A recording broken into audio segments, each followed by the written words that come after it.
Mr. Vice-Chancellor, I have the honour to present to you Brian Percival O'Connell, with the request that you confer on him the degree Doctor of Education, honoris causa.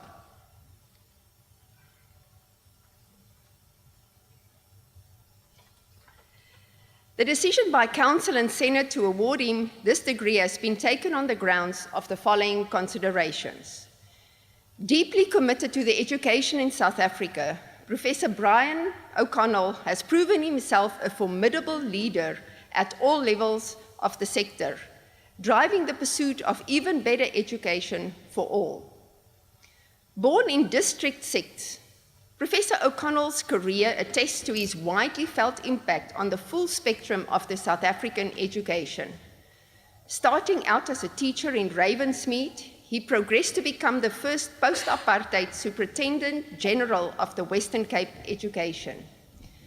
In this capacity, his quest for quality South African schooling included efforts to successfully amalgamate the different apartheid education departments and overseeing the Western Cape's implementation of the first post-apartheid white paper on education and training.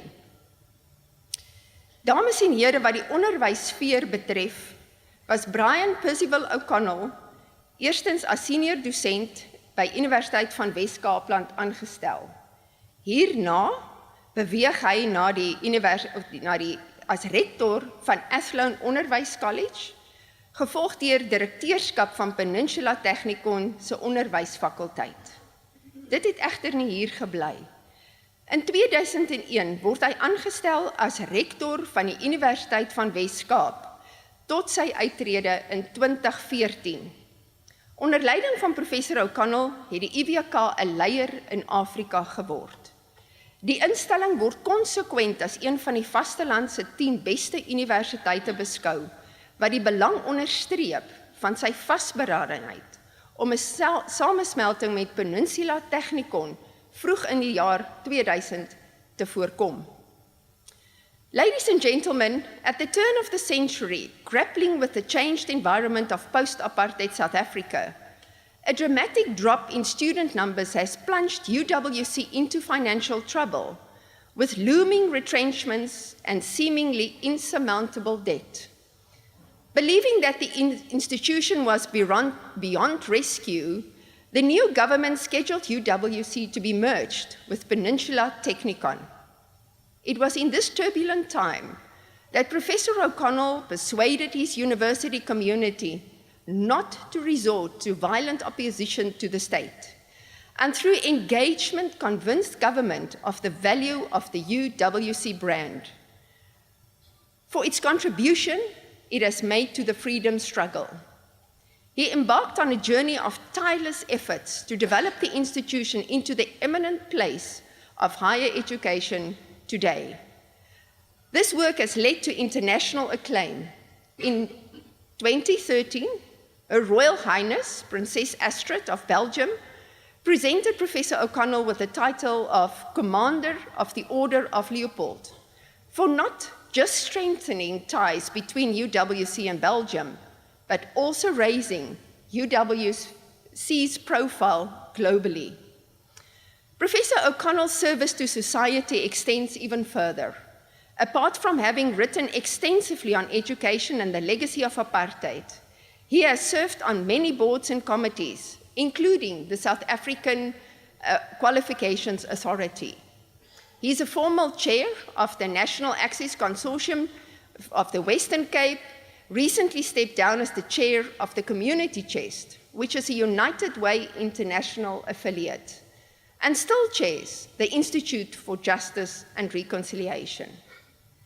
Mr. Vice-Chancellor, Stellenbosch University takes great pleasure in honouring Brian Percival O'Connell for his contribution to society.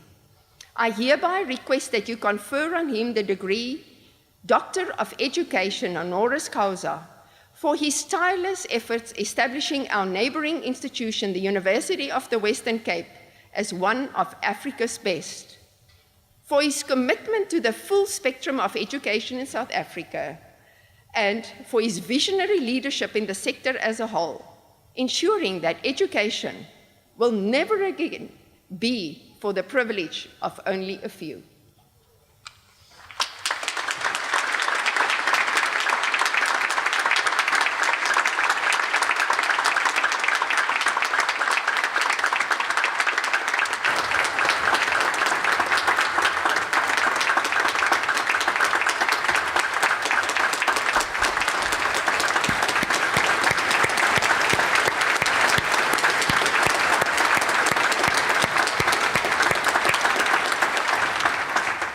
I hereby confer on you, Brian Percival O'Connell, the degree Doctor of Education, honoris causa.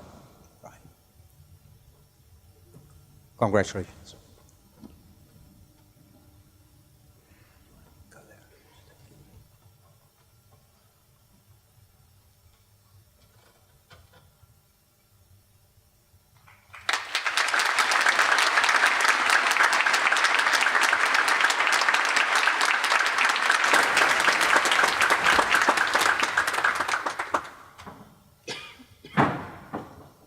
Wow.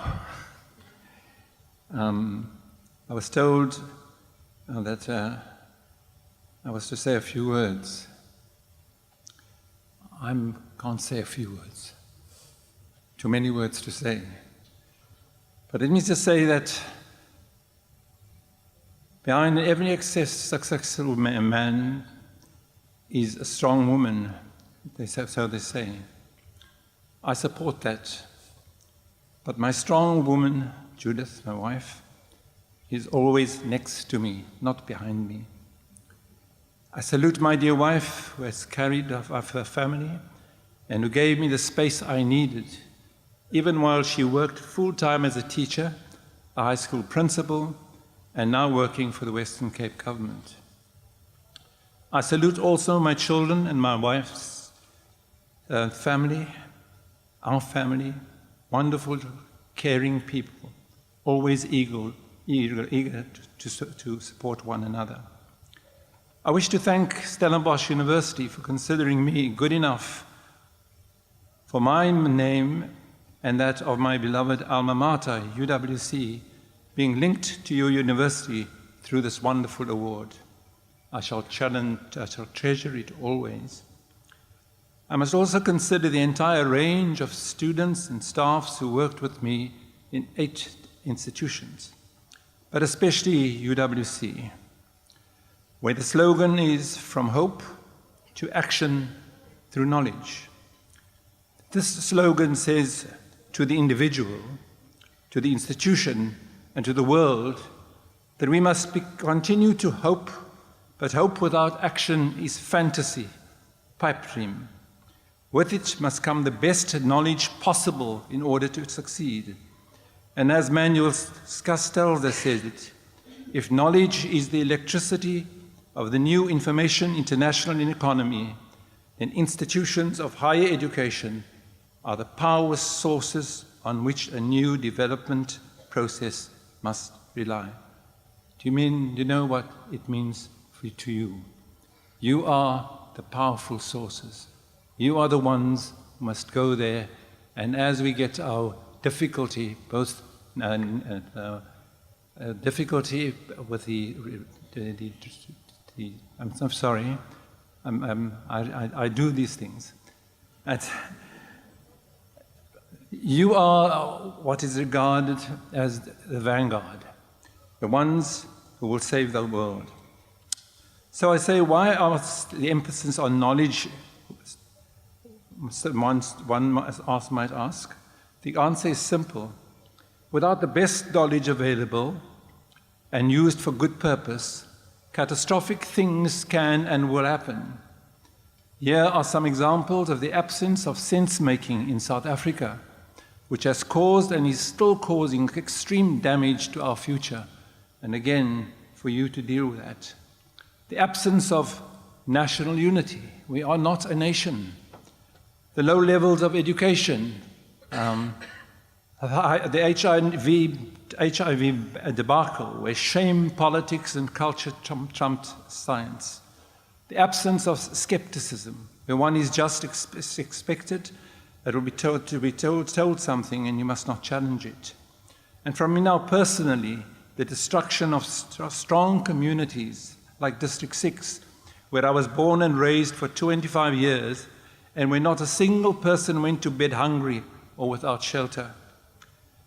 The sixth one is the belief from 1910 that 10% of the people could hold and excluded 90% in bondage forever. The retaining of the racial labels which divide a struggling nation rather than build it, and the idea that destroying is building. And now a few words to you, especially to the young. I have a proposition that from the perspective of human history, all humans alive today are probably the second most important generation of humans who have ever lived. The second most important generation of humans who have ever lived. Why do I say that? Well, Adam and Eve, we put them aside and we say that's number one. But Per Dahlen spoke of 10 revolutions occurring simultaneously, and that is why we were under such pressure. There are 10 revolutions occurring simultaneously. And since at the time of Adam and Eve, or evolution if you like, Homo sapiens has had a fairly easy ride. So much so that there are more than 7 billion of us on the planet moving to 8 billion faster than we want. There is also a sea of research which declares that we have overshot the boundary of what this earth can give us. We are in desperate trouble and cannot succeed in avoiding conflict over strings of things like migration. Like with water, if we start now, we may just make it bearable. But the paradigm that we are now using cannot help us. It's the beetroot and the HIV playing itself out. It has been argued that this may well be the last generation which can prevent a population crisis of runaway poverty, malnutrition, restricted economic growth, and shortages of primary health care services, family planning services, housing and education worldwide. This generation, you, must bring back the concept of humanity, a concept that speaks of love and care. It must also accept the fact that hope must be followed by action, and together use with the best knowledge available, whether while seeking ever better ones. Every generation has the burden of making sense of their social and natural environments. They must try to understand the past and also to project into the future if they are to survive. This is by the definition of the work of the university. The university stands between the present and the future. Thank you very much.